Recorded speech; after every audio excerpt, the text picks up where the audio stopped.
5 seconds. 4, 3, 2, 1. Blog Talk Radio. Are you a spiritual book lover but too busy to read all of those amazing books out there? Do you typically read a book and move on to the next without truly absorbing and applying the principles to your life? Are you ready to embark on a soul journey to awaken, expand, and evolve into your highest good? Welcome to the Online Spiritual Book Club talk show with international psychic medium Julie Geigel. Every 8 weeks, we explore a spiritual book, delving deeper into spiritual principles and ways to implement these principles into your life. Join us for enlightening conversation to raise your vibrational frequency and align with your soul purpose. Because if you keep on doing what you've always done, you'll keep on being who you've always been. Change doesn't happen unless you make a change. Beautiful, beautiful. And we are here with week 6 on the Law of Divine Compensation by Marianne Williamson. So excited to have Pat joining us this week. Pat, I thought these last 2 chapters were amazing. Today we're going to be covering the rest of the book, the end of the book, chapter 15, Creating Wealth Through Purity of Heart, which is just a beautiful concept. And then chapter 16, Working Miracles, which is what we really want to know. How do we get those miracles flowing in our life? So Marianne opens up with a wonderful concept in the beginning of chapter 15. I once heard a story about an Indian spiritual teacher who told his disciples that their ashram needed a certain amount of money. When the disciples asked where the money would come from, he responded, from wherever it is. Wealth does not come from somewhere else. It doesn't come from outside us, but rather manifests according to our thoughts. Money created righteously doesn't come from other people. It comes through other people. Wow. Yes. I thought that was really interesting when she also mentioned that thinking that wealth comes from other persons is idolatry. That we're giving them that power. And if you think about that, goodness, what a way, that's so different from what I think we're normally accustomed to in our society anyway. Right. I think that, we're taught that money is something that we're in control of. So if we don't have enough money, it's because we're not working hard enough, or we're not utilizing all of the resources that are available to us, or we're lazy. Yeah, so I think that our whole society has been brought up on that notion that you're the one that's responsible for the direct flow of money in your life. And I just find it fascinating that Marianne says, no. It's there? No, it doesn't come from other people. It comes through other people. And it comes through other people in direct proportion to your alignment with your own vibrational frequency. So as you are able to stay in that space of love and being of service to the world, that's when money begins to flow through other people. When you're stopped, blocked up, stuck in fear and lack, oh my God, then all of those resources shut down. It deactivates the law of divine compensation. Can you think of a time in your life, Pat, when this would have been helpful information? Oh my goodness. And it reminds me that I was talking to some college students who have been informed of what degrees would be most beneficial monetarily for them in the future. And I said, well, is that what you love? Well, that has nothing to do with it, It's what's going to make us a living. And it's like, so there's so much of that other kind of thinking out there still. What kind of a world would it be if we really started changing that? And isn't that kind of scary to do that? I mean, think about, okay, if I'm me, or if I'm a young college student and am I going to bank my world on going with my heart? Right, right. Especially when everybody around you is going, okay, dear, you're crazy, which That was, makes it hard. my experience. Mhm. I went to college later in life, and since I was in second grade, wanted to be a school teacher. And my entire family and every living being I knew told me, you're crazy. They don't make any money. And it costs a lot of money to go to college, and then to get out of college and not make a lot of money when there's opportunities to go into different fields where you would make more money. And I really had to dig in my heels and go with my gut, go with my heart, because that's something I really wanted to do. And I have to say, even though I'm not a school teacher, I will always be a teacher by trade. And I don't believe I would have felt rest in my heart. I believe I would have always had unrest in my heart, and this horrible longing to become a teacher had I not pursued that dream. And it's interesting, to feel this way, because I have actually met people who are, chose a different path because of money, and are now my age, substitute teaching, because nowadays you don't have to have a school teacher degree, an education and a degree in education to be a teacher. You can get a certification, and anybody with a degree can be a teacher or a substitute teacher.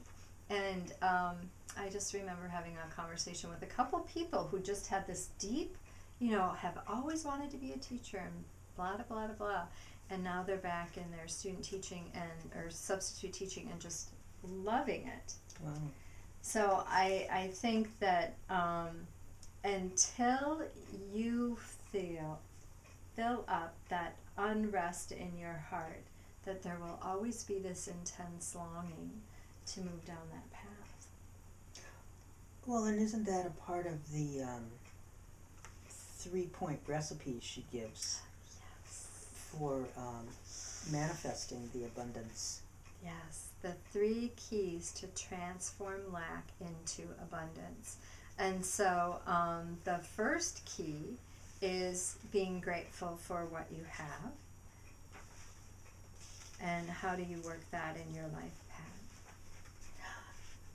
Some time ago, someone introduced me to the idea of writing down 10 gratitudes a day. Ah. And it's so interesting. Since that time, I always, throughout the day, notice things and say, oh, I'm so grateful for that. The beautiful green of the field and the color of the sky.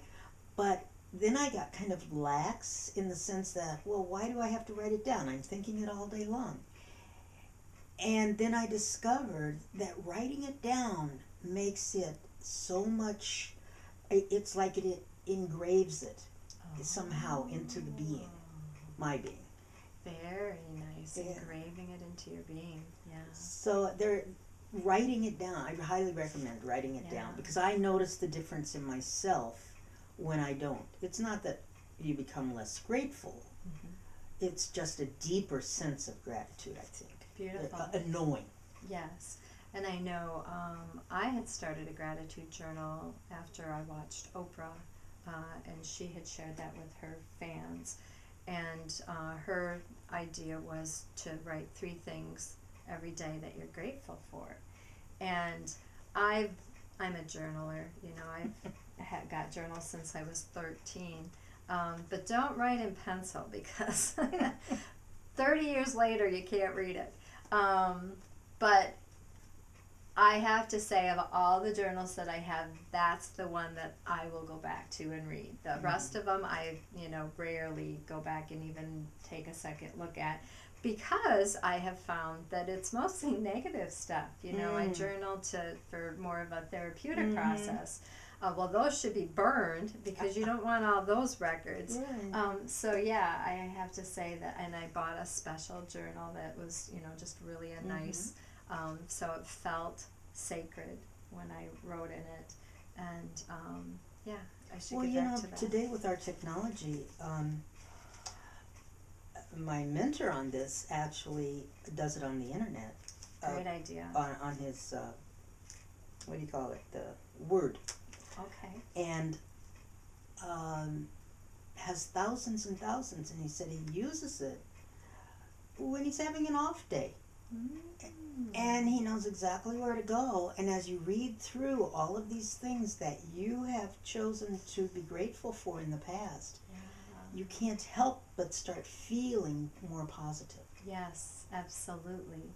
And I actually know someone who does vision boards on Pinterest. And I thought, oh, that's a great Wow. idea. You could do a gratitude journal on Pinterest. Sure. You know, using pictures, and write your gratitudes on a picture and have. Okay, Pat, I think I might have to do that. That sounds so creative, doesn't it? Yeah, I love it, love it. Okay. Her second key is clean up past issues with money. Any guilt, anger, or shame that you have over money, clean that up and forgive. Forgive yourself, forgive other people who have wronged you, and most importantly, I think that, you know, I've never thought about this as an exercise, but it really is a great idea. Yes. To really go back over your lifetime and figure out, you know, where your views of money come from.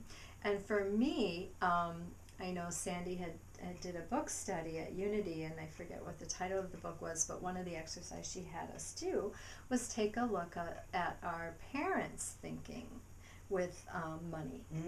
And so your dad versus your mother, and what did your dad gift you, and what did your mother gift you? And you know, my father was very creative, and money was never an issue. He was an entrepreneur, had many different kinds of businesses, and his number one mantra was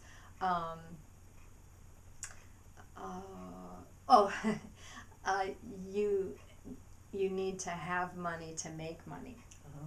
And so it was always, I always had this mentality in my mind that it was a circle. And so it was investing money that helped bring you money, and bringing you money, therefore, you know, you had to continue to invest that, and there was this just big circle. So it takes money to make money. That's what it was. Takes money to make money.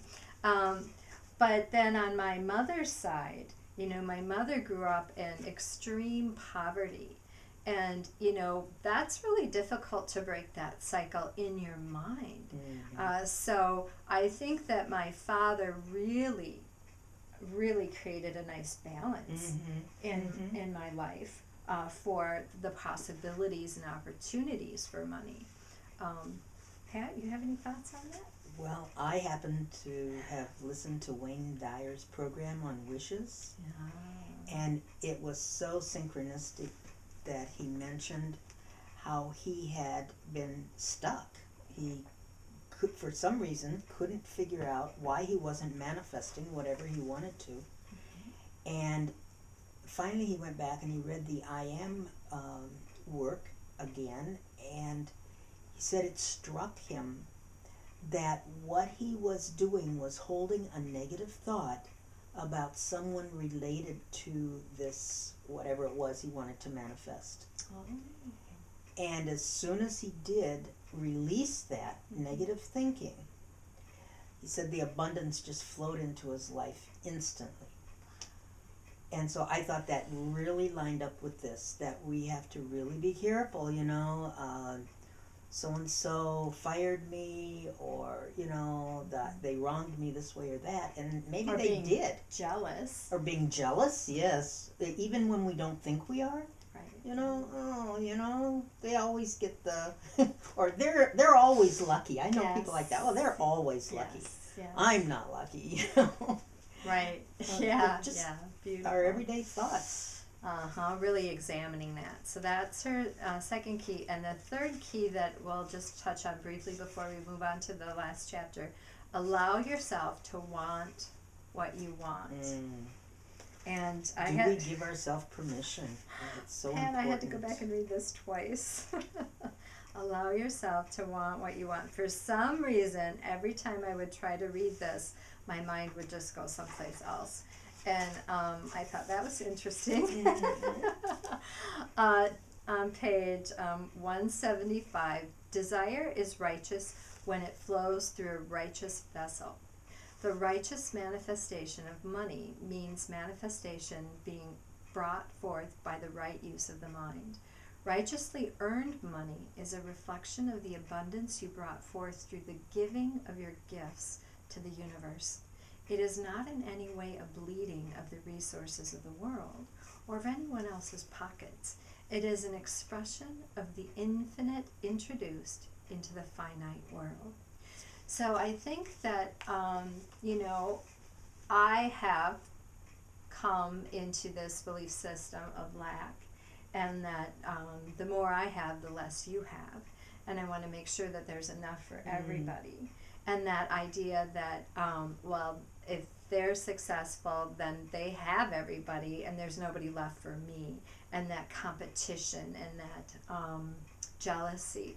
So I've been working, moving into that global framework, and that's really opened up some new portals in my mind. That it's unlimited wealth and resources. And not only that, but I always say, God, bring me people I can help. But most importantly, bring me people you want me to help.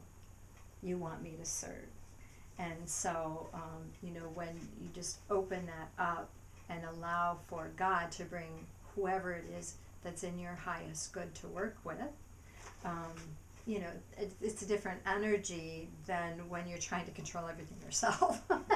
And especially if we're looking at sharing our gifts, expressing ourselves basically through the sharing of our gifts, being true, that will simply allow abundance to flow back to us. And I remember hearing someone who had a very prestigious job feeling sad that he couldn't share his home with employees, but that they would feel bad if they saw what a nice house he had. And I went, this doesn't feel quite right here. I think we could examine that thinking a little bit, But I bet we all do that in some ways. I know I certainly have. I didn't want to present something to a friend who had no money when I had something that I knew cost a lot of money. And that's holding back. That's restricting. Yeah. Well, and I think that when everything's done with that purity of heart and that love, this chapter is about creating wealth through purity of heart and being pure in your heart with that surrender of being a light to the world. That's where the purity of heart comes from. And not to say that your ego isn't going to want to bring you into lack and limitation and greed and jealousy, but you always have a choice. You always have a choice to fall into that trap, or to move into love and light. Take a moment to breathe through those emotions that the ego is bringing up for you, and then surround yourself with your angels, with love and light, and ask that you be shown the way. And again, recognizing those emotions for what they are, that's so important, so we can let them go. Yeah. So we're not saying this is just, you need to just have a pure heart. No, trust me, it's not that easy. It's an ongoing lesson. Yeah, because we have our egos, we have our egos that are constantly pulling us into another direction. So it is about just working it working it every day, really. And I love her last statement here in this chapter: bless every dollar, and every dollar will bless you. Lovely. Alrighty, our last chapter, Pat. Oh my gosh, I've just enjoyed this so much. Yes. Chapter 16, working miracles. Working miracles. And so I'm just going to read a passage on 180 here. You know, before you go to that, I love Yes, that please. story about Henry Matisse and how he turned his talent into something he could do, and it was probably the best work of his life. Yes, even after people had said, Right. yeah. And we never know. You know, as long as we keep doing what we love and expressing ourselves. And that's kind of become my mantra, you know, and I highly encourage you to experiment with that and move into, I love what I do, and what I do I love. Yeah. And so every moment of your day, really moving into that, and even if you don't love what you're doing, fake it till you make it, sweetie, that's how it works. Seriously, because it's all about raising your vibrational frequency, and if you're sitting there frustrated and hating what you're doing, then you're aligning with that frequency. And remember, your mind doesn't know the difference of reality and illusion. So if you know, you fake it till you make it, your mind doesn't know the difference between reality and illusion. And what that does for you, it is it moves Makes you feel better, for one thing. moves you into a higher frequency where miracles can occur, and gets you out of being stuck where everything's shut off and deactivated. Yeah. And I think it's important to remember, if you can do that just for 1 second, you know, that's living in the moment. And if that feels good, then you might do it for a second. Yeah, and the more that you practice that, the more that gets to be your constant state of being. And so on page 180, talking about working miracles, she says, so when we look at life from a spiritual perspective, we realize that the loss of our job is not the loss of our calling, and the loss of money is not the loss of our wealth. Our calling and our wealth, at the deepest level, are not of the material plane, and therefore cannot be taken away. Do not let the appearance of loss deter you from the realization that what is given of God is given forever. God has given you your identity, and that cannot be taken away. God has imbued you with infinite potential, and that cannot be taken away. God has provided you with the opportunity to change your thinking in any instant, and that cannot be taken away. God has given you the capacity to love, and that most definitely cannot be taken away. And finally, God has entrusted you with the power to live in the light of His abundance in any moment, and that cannot be taken away. Nice. I know. And realizing also that our calling is what we came here to do. Our passion is what we came here to express. It's not a matter of even taking away. It is our purpose. And when we don't express ourselves authentically, we're usually miserable because we're blocked.